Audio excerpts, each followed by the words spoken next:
বিএনপির বর্ধিত সভায় আছেন সহকর্মী খান আলামিন। সরাসরি চলে যাচ্ছি সেখানে। আলামিন, সভার আনুষ্ঠানিকতায় আর কি কি রয়েছে জানাবেন, আর এর সাথে জানতে চাইবো যে তৃণমূলের নেতাকর্মীরা আসলে আজকের সভা নিয়ে কি বলছেন। মাহবুবা, বর্ধিত সভার এখন মধ্যাহ্নভোজের বিরতি চলছে। আমরা এই জন্য দেখছি যে সভাস্থল যেটি মঞ্চ রয়েছে সেখানে আসলে নেতাকর্মী নেই, এখন সবাই খাবার নিয়ে ব্যস্ত রয়েছেন। তো এর আগে আমরা দেখেছি বিভিন্ন জেলা উপজেলা পৌরসভা থেকে যে আগত নেতৃবৃন্দ রয়েছেন তারা বক্তব্য রেখেছেন। দ্বিতীয় যে পর্যায়টি রয়েছে সেই দ্বিতীয় পর্যায়ে, অর্থাৎ তারেক রহমান এবং বেগম খালেদা জিয়ার বক্তব্যের পরে একটু উন্মুক্ত সেশন ছিল, যেখানে জেলার সভাপতি সাধারণ সম্পাদক কিংবা মহানগরের সভাপতি সাধারণ সম্পাদক কিংবা উপজেলা পৌরসভার সভাপতি সাধারণ সম্পাদক তারা বক্তব্য রেখেছেন। তাদের বক্তব্যগুলো শুনছিলাম, যেই কথাগুলো বারবার উঠে আসছে যে যেই নৈরাজ্য যারা সৃষ্টি করছে দলের মধ্য থেকে তাদের বিরুদ্ধে যেন কঠোর ব্যবস্থা নেওয়া হয়, সেই কথাগুলো তৃণমূলের নেতারা বলছিলেন।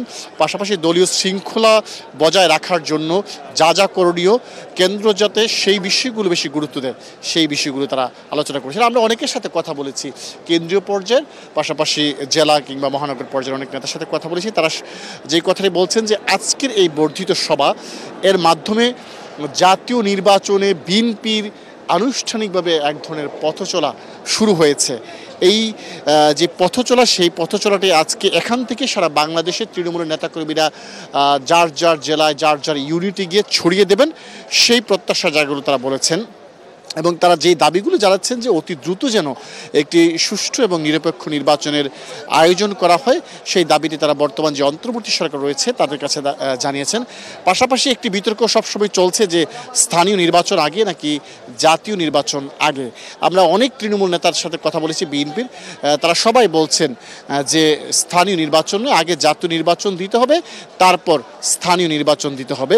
এবং এর পক্ষে তারা কিছু যুক্তি দাঁড় করাচ্ছেন, এবং যেমনটি বলছেন যে যদি আগে স্থানীয় নির্বাচন দেওয়া হয় তাহলে স্বৈরাচারের দোসররা আবারও সংগঠিত হয়ে দেশের মধ্যে এক ধরনের অস্থিতিশীল পরিস্থিতি তৈরি করতে পারে, যার ফলে তারা বলছে যে স্থানীয় সরকার নির্বাচনে আগে প্রয়োজন জাতীয় নির্বাচন।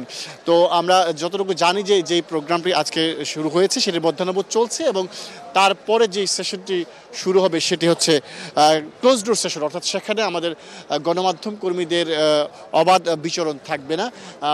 সেখানে হয়তো আরও গুরুত্বপূর্ণ কোনো দিক নির্দেশনা দলের হাইকমান্ডের পক্ষ থেকে তৃণমূল পর্যায়ের যে নেতৃবৃন্দ রয়েছেন তাদেরকে দেয়া হবে। আমরা পরবর্তীতে হয়তো তৃণমূল নেতাদের সাথে কথা বলে জানতে পারবো যে দলের হাইকমান্ডের পক্ষ থেকে কী কী গুরুত্বপূর্ণ নির্দেশনা দেওয়া হয়েছে। মাহবুবা, আমার কাছে এই হচ্ছে সবশেষ তথ্য বিএনপির বর্ধিত সভা থেকে। ধন্যবাদ আপনাকে।